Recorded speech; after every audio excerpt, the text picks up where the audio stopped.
한국경제TV가 마련한 기획 시리즈 국민연금이 불안하다 그 두 번째 시간입니다. 어제 이 시간엔 국민연금 기금의 해외 운용 성과에 대해서 전해드렸는데요. 수익률을 비교해보면 해외 다른 연기금과 비교할 때 전문성이 떨어진다는 비판을 피하기가 어렵습니다. 기금 운용에서 책임감과 전문성은 필수사항인데요. 운용 인력의 처우 문제나 의사결정 과정을 살펴보면 오히려 전문성을 확보하기가 어려운 상황이라고 합니다. 유주한 기자가 취재했습니다. 국민의 노후 자산 450조 원을 굴리는 국민연금 기금운용본부의 운용 인력은 총 156명에 불과합니다. 한 명당 3조 원의 자산을 굴리는 셈입니다. 막대한 운용 규모에 비해 신부는 전원 3년 계약직으로 민간 부문 종사자와 큰 차이를 보입니다. 잦은 이직으로 인해 운용 인력의 평균 근속 연수는 4년 1개월에 그쳐 자산운용업계 평균보다 1년가량 짧습니다. 기금 운용에 관한 의사결정이 여러 단계를 거쳐야 해 전문적이고 책임 있는 기금 운용이 더 어렵다는 지적도 있습니다.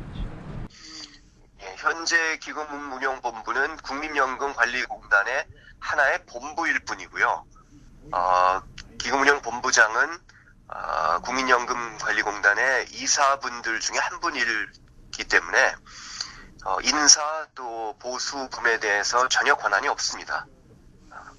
그렇기 때문에 결국 전문성과 책임성을 가진 운영체계라고 보기 어렵기 때문에 국민연금 기금운용본부는 국민연금공단 이사장의 지휘 아래 있고 국민연금공단은 보건복지부 산하 기구이면서 기획재정부의 예산권 통제를 받습니다.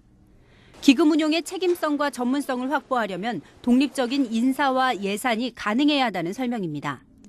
최고 심의 의결기구인 기금운용위원회도 정부직 인사와 사용자 단체, 노조 대표단체 등으로 구성돼 전문성을 갖춘 인사들로 운용위원회를 꾸려야 한다는 주장도 있습니다. 또 매년 열리는 국정감사와 감사원 정기감사 등도 단기 성과를 점검하는 데 그치고 안정성에 중점을 두다 보니 의사결정이 보수적일 수밖에 없다는 지적도 나옵니다. 한국경제TV 유주환입니다. 국민연금의 국정감사에선 지난해에 이어 기금운용 전문성과 독립성 문제가 도마 위에 올랐습니다. 국민연금 기금운용 당시 거래하던 금융기관으로 이직하는 이른바 전관예우에 대한 비판도 제기됐습니다. 김종학 기자입니다. 국민연금 국정감사는 여러 차례 지적을 받아온 기금운용의 전문성을 비롯해 해마다 하락하는 소득 대체율 등이 쟁점으로 거론됐습니다. 의원들은 국민연금 적립금이 450조 원을 넘어서면서 국내 자본시장에 대한 지배력이 지나치게 커지고 있지만 기금운용위원회와 운용 인력에 대한 전문성 확보는 여전히 미흡하다고 비판했습니다.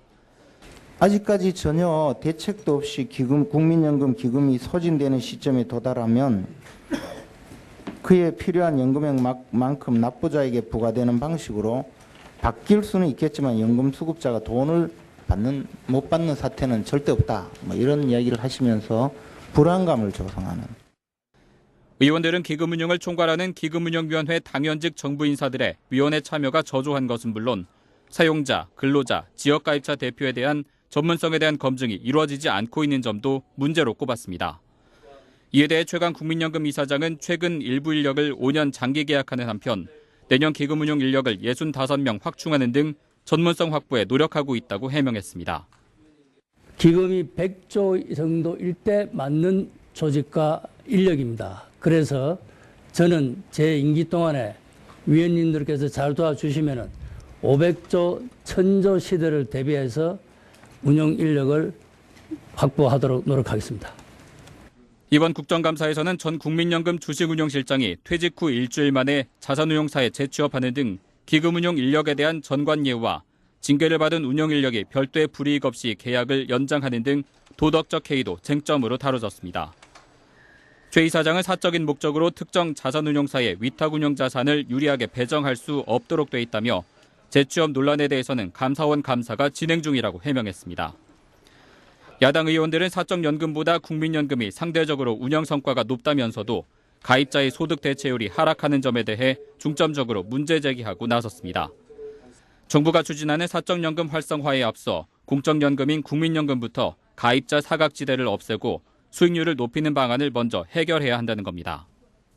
노후소득 보장 충분하지 않으니까 퇴직연금 등 사적연금을 활성화하겠다고 하는 것은 제가 보기에는 국민을 현혹시키는 혹세무민의 전형입니다.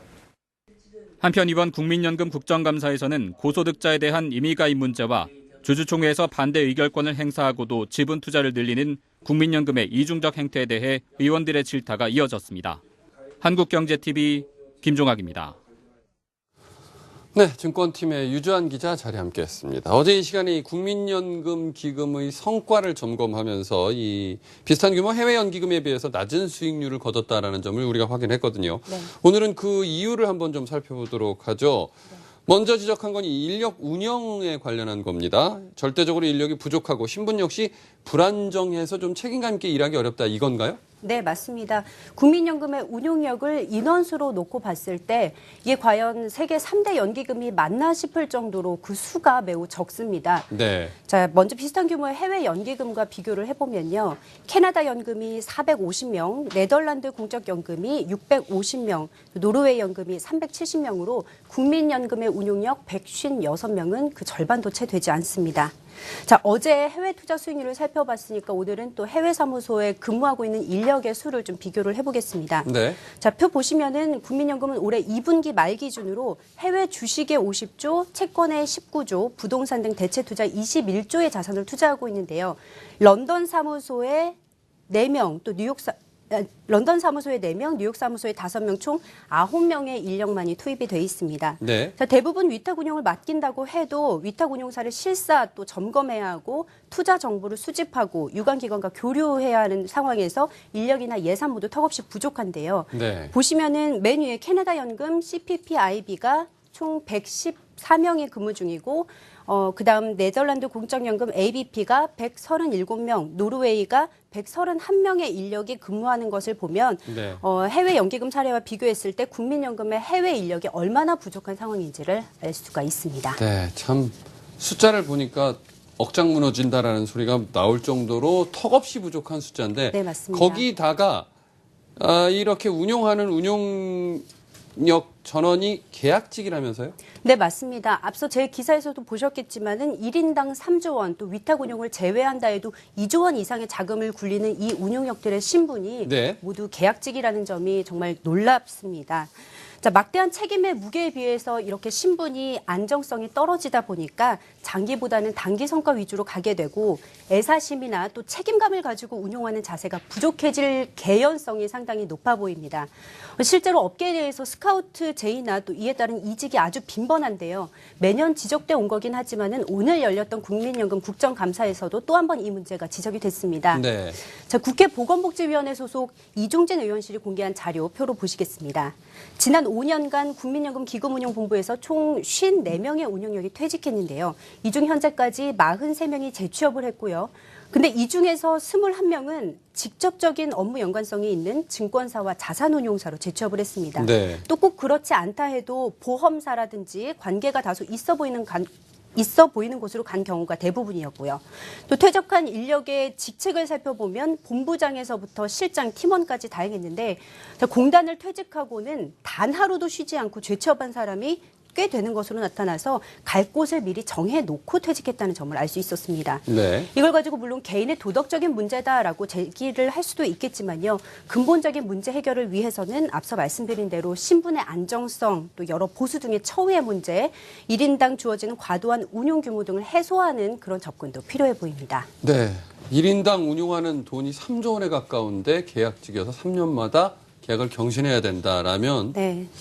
누가 상식적으로 생각해도 좀 네. 책임감이 떨어지지 않겠느냐라는 생각이 드는데 네. 규모나 중요성에 비해서 인력 부조가 너무 부실한 거 아니냐, 부족하다라는 싶은 생각도 드는데 실제로 이런 부분에서 이 수익률 저하 연결되는 부분이 문제점으로 나타나고 있다는 얘기죠. 네, 그렇습니다. 이런 게 성과로 이어지니까 문제로 제기가 되고 있는 것입니다. 네. 뭐 해외 투자 부문의 경우에는 어제 이미 짚어봤기 때문에 오늘 아주 간략하게 말씀을 드려보면은 2008년 금융위기 당시에 우리나라 국민연금의 그 해외 투자 수익률은 다른 해외 연기금에 비해서 매우 그 손실폭이 컸고요. 수익률 회복 과정에 있어서도 성적이 아주 초라했다라고 어제 짚어드렸고요.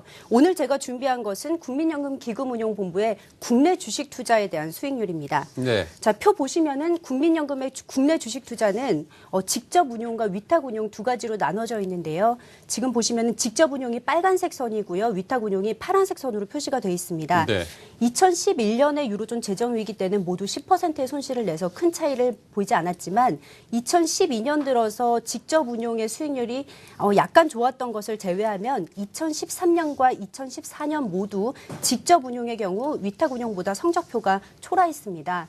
자, 똑같이 주식 운용을 하면서 업계에 맡긴 것보다 성과가 훨씬 초라하다라고 하면 분명히 문제가 있어 보이는데요. 네. 결국 정보력이 부족하고 또 이어서 전문성이 부족하고 결국 운용력의 부족이다 이렇게 이어지는 것을 알 수가 있습니다. 자, 우리 국민들의 노후를 책임지는 이 대규모 자금을 안정적으로 운용해야 하는 국민연금이지만 전문성이 갖춰진 여건이 안 된다. 인원도 부족하다. 이런 얘기를 나누고 있습니다. 네. 이게 인력 운용뿐만이 아니라 구조적인 문제에서 기인하는 것도 상당히 크다고요? 네, 맞습니다. 이 문제를 가지고 업계와 또 학계 전문가들을 관련 취재를 하다 보니까 네. 의사결정 구조가 상당히 복잡하다. 또 이해관계가 너무 많이 얽혀 있다. 흔히들 말하는 옥상옥 구조라고 얘기하는 시스템이 국민연금 기금 운용의 전문성이나 어떤 책임감을 갖는 데 걸림돌이 된다는 주장이 많이 나왔습니다.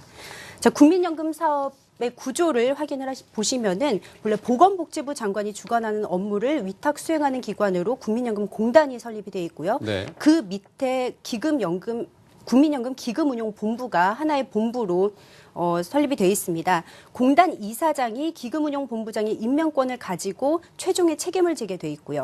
또 옆에 보시면 기획재정부는 이에 대한 예산권과 평가 권한을 가지고 있습니다. 이렇게 복잡하게 구조가 돼 있다 보니까 결국 기금운용본부가 독자적인 판단을 가지고 민첩하게 대응을 하기보다는 공단의 지시, 또 정부의 지시를 이행하는 데 그친다라는 그런 문제가 지적이 되고 있고요. 네. 또 심지어는 정권의 입김이 작용한다라는 의심도 살 여지가 있는데요. 실제 3대 기금운용본부장을 지냈던 오성근 전 본부장의 경우에는 노무현 정권 때 취임을 했다가 이명박 정권으로 바뀌면서 자기가 사퇴 압력을 받았다라고 주장을 하면서 퇴사한 바 있습니다. 또 아까 표에서 잠깐 보셨다시피 기금운용의 최고 심의 의결권을 가진 기구가 바로 기금운용위원회라는 기구인데요. 이 위원회는 정부직 위원과 사용자단체 또 노조단체 등으로 구성이 되어 있는데 여기에 자산운용 업계 전문가가 없다 보니까 수익성보다는 안정성에 또 장기적 시각보다는 단기적인 성과에 지나치게 치우치기 쉽다라는 지적도 나오고 있는 상황입니다. 네. 자, 그렇다면 이러한 문제들을 해결하기 위해선 어떤 방안들이 마련되고 있나요? 네, 기금운용본부를 독립하자는 논의가 지금 대표적으로 진행이 되고 있습니다. 네. 기금운용본부가 독립적인 권한을 갖고 운용을 할 수 있어야지 책임감이 강화될 수 있다. 그러니까 따로 떼어서 별도의 공사를 만들자라는 주장이 있는데요. 물론 이에 대한 반대 의견도 만만치 않습니다. 국민들의 노후 자산을 책임지는 기구이기 때문에 정부와 또 그 주인이 국민들의 감시를 받아야 한다는 게 그 이유고요. 또 아까 운용력의 처우와 관련해서도 현재 진행 중인 사안들이 있습니다. 민간 수준의 아주 파격적인 금전적 대우를 해주기는 현실적으로 당장에 있기는 어렵겠지만은 성과가 좋으면 인센티브를 더 주자는 논의가 있어서 현재 내부 검토 중이고요. 네. 또 아까도 그 최강 이사장이 발언을 했지만은 운용력의 규모를 늘리는 것도 현재 추진 중입니다. 또 오늘 국정감사에서도 지적이 됐는데 현재 그 계약직인 운용력을 정규직으로 전환해서 신분의 안정성을 확보하고 보다 책임감 있는 그런 운용을 하도록 해야 한다라는 지적도 나오고 있습니다. 네, 알겠습니다. 국민연금 문제점에 대해서 유주환 기자와 함께 자세히 짚어봤습니다. 수고했습니다.